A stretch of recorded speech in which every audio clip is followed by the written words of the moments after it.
سەوسان سلااو لە ئێوە سەوسان ئێرا هۆڵە نیشتیمانی ئەم ناسوورەکەیە لە شاری سلێمانی ئەمڕۆ لەلایەن ناوەندی حەوتڕەنگەوە پێشانگایەکی هاوبەش بۆ ژمارەیەک لە هونەرمەندانی ڕۆژهەڵاتی کوردستان کراوەتەوە دیارە ئەمە دەبێتە یەکەم کاری ناوەندی حەوتڕەنگە لە ساڵی نوێدا من گفتوگۆی زیاتر لەگەڵ بەڕێز بەختیار سەعید و هونەرمەند بەهار مەلەکی دەکەم کە بەڕێزیان ئەمڕۆ لێرەن و بەشدار بۆ یەکێم پێشانگایان سەرەتا دەچمە لای کاک بەختیار بە ئارێک نەبێ بفەرموویتێرە زۆر سپاس دەکەم سەرەتا دەستخۆشی لە بەڕێستانەکەین کاک بەختیار هۆکاری هەڵبژاردننی ژمارەیەک لە هونەرمەندانی ڕۆژهەڵاتی کوردستان چۆن بووە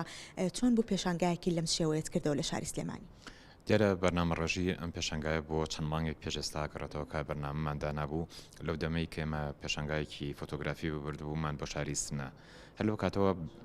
بیرۆکەی دروستکردنی پێشنگەکە دروست بوو پێشنگەکە بەرهەمی 42 شێوەکاری شارە جیاوازەکانی ڕۆژهەڵاتە ئەو هونەرمەندانن کە لە ڕۆی تەکنیکی کارکردنەوە لە ئاستێکی باڵایە شانازیەکەن و هەم خۆشحاڵیشین کێمە بتوانین لە ڕێگەی کاری هونەریەوە پەیوەندی هونەریەکان پەیوەندی کۆمەڵایەتەکان پەیوەندی نیشتیمانیەکان جارێکی کە تازە بکەینەوەنە و هەست بکەین کە هەمومان لە شار و وڵاتێکین کە شانازی پێواکەین جیاوازی ئەم پێشانگایە لەگەڵ پێشانگاکان و کارەکانی تری بەڕێستا چی بوون دیارە ئەم پێشنگایە ژمارەی لە ڕۆی ژمارەوانێ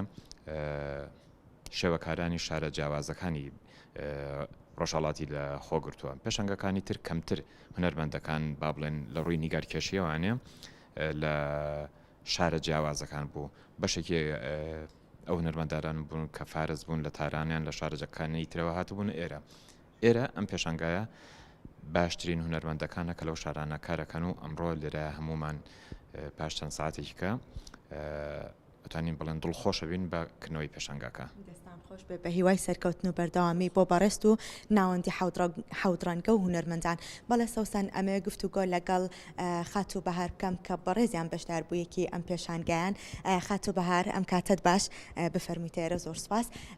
پێم خۆشە باسێک لەوە بکەین ئەمە چەنەمین پێشانگای بەڕێستانە بێ لە شاری سلێمانی هەڵبەت بەڕێستان هونەرمەندێکی دیارن لە ڕۆژهەڵات باسێک لەوە بکەین تا چەندێک خۆشحاڵیت کە کارەکانت هێناوەتە ئێرە و لێرە لە پێشانگایەکە بەشداریەکەی ساو ڕێزمەز لە خەمەت ئێوە و بینەرانی خۆشەویستن و هەروەها مردمی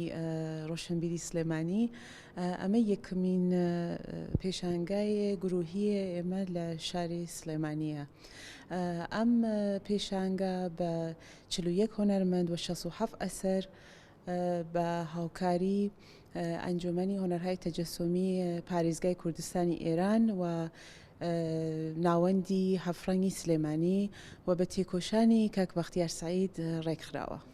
بەڕێستان بە چەند تابلۆ بەشداریتان کردو لەم پێشانگا و تابلۆکانێک گزارشتن لە چی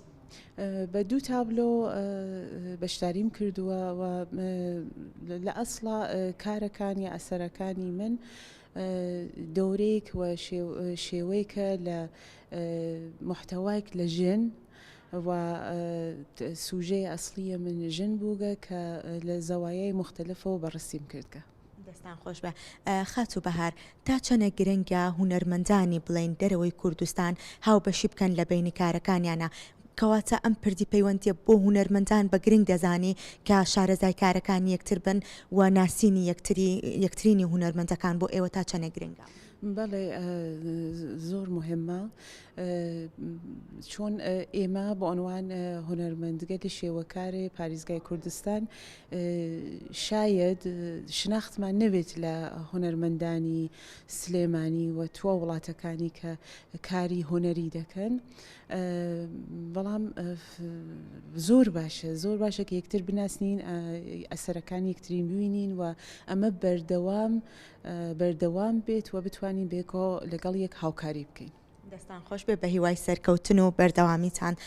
بەڵێ سەوسان لێرە پێشانگاکە بۆ ماوەی 4 ڕۆژی تر لە هۆڵی نیشتیمانی ئەم نەسوورەکە بەردەوامی دەبێت هەر بینەرێک خوازیارە کە تابلۆی ناوازە ببینێت دەتوانێت لێرە بینەری ئەم کارە جوان و ناوازانەی ئەم هونەرمەندانەی ڕۆژهەڵاتی کوردستان بێت.